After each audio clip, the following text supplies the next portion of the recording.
পরিচালক কৃষ্ণেন্দু সান্নিগ্রাহী ছোটদের নিয়ে ছবি করেছেন, যদিও ছবিটি থেকে বড়দের জন্য রয়েছে বার্তা।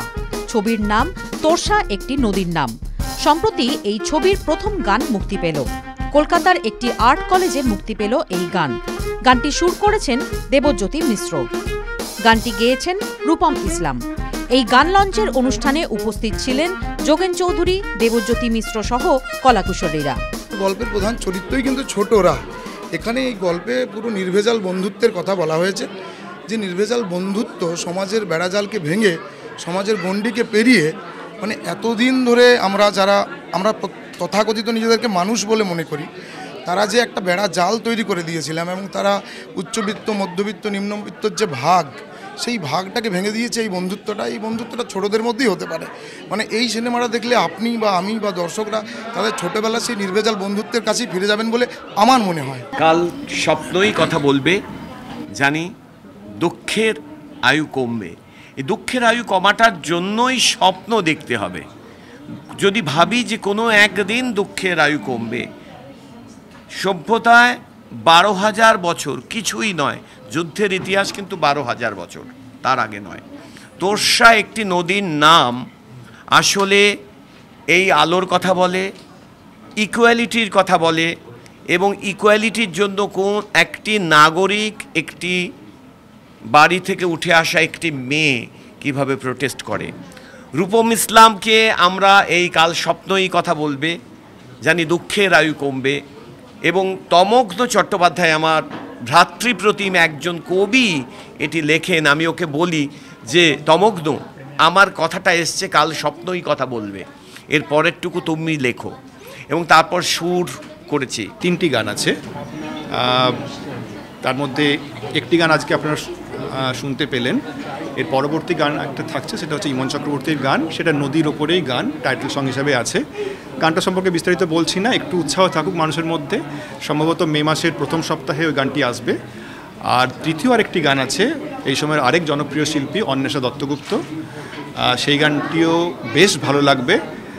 এই 3টি গান, আজকে যে গানের আভাসটুকু পেলেন, আশা করা যায় বাকি দুটো গান নিয়েও বাংলার সঙ্গীতের যে বড় একটা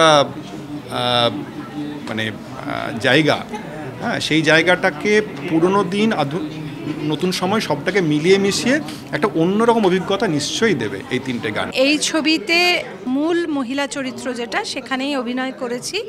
এবং তার সঙ্গে আমি এই সিনেমার প্রযোজক নই, আমার হাজব্যান্ড নির্মাল্য ঘোষ এই সিনেমার প্রযোজক, আমি এই সিনেমার ক্রিয়েটিভ প্রডিউসার। এই সিনেমাটা আমার আর সান্নিগ্রাহীর দুজনের স্বপ্নের সিনেমা। আমরা দুজনে মিলে এই গল্পটা শুনে এগিয়েছিলাম সিনেমাটা করতে। তখন আমরা, সত্যি ঘটনা হচ্ছে, এক ধাপ করে এগোচ্ছি আর বসে পড়ছি। কারণ একটা সিনেমা যতটা ব্যাপ্তি, সেটা নিজেদের কাঁধে টানার মতো শক্তি আমাদের ছিল না। তখনই আমাদের লড়াই দেখে আমার হাজব্যান্ড নির্মাল্য ঘোষ এগিয়ে আসে, বলে যে তোমরা এগো, আমি সাথ দেব। ও এই ফিল্ডে ছিল না, কিন্তু আমাদের ভীষণ সৌভাগ্য, প্রোডাকশনটা কমপ্লিট হওয়ার পর নির্মাল্য পুরোপুরি এই সিনেমার ভিতর ঢুকে যায়। তার থেকেও বড় সৌভাগ্য দাঁড়িয়ে যায় যোগেন চৌধুরী। আমি চৌধুরী পরিবারের মেয়ে, যোগেন চৌধুরী আমার জেঠু, জেঠিমা, পিসি, কাকা সবাই এখানে বসে আছে। আমি চৌধুরী পরিবারের সেই সহযোগিতা না পেলে জেঠু এই ছবিটা প্রেজেন্ট করছেন। We need nothing else. Torsa একটি নদীর নামের মধ্য দিয়ে এমন একটি সামাজিক সমস্যাকে তুলে ধরা হয়েছে, যেটা আজকে অত্যন্ত জরুরি সমাজের কাছে পৌঁছে দেয় সেই সমস্যাটিকে, এবং তার মধ্যে দিয়েই কিন্তু আবার সমস্যার সমাধানের রাস্তা বেরোবে। আজকে যদি আমরা সেগুলোকে চেপে রাখি বা না মানুষের কাছে না তুলে ধরি, তাহলে তো ভাবনাটা তৈরি হবে না।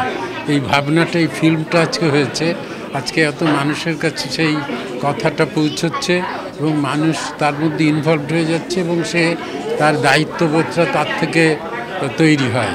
সুতরাং আমার মনে হয় যে এই ফিল্ম একসময় যথেষ্ট, এই আজকে যেমন গানের মধ্যে দিয়ে গানটিও যথেষ্ট তাৎপর্যপূর্ণ।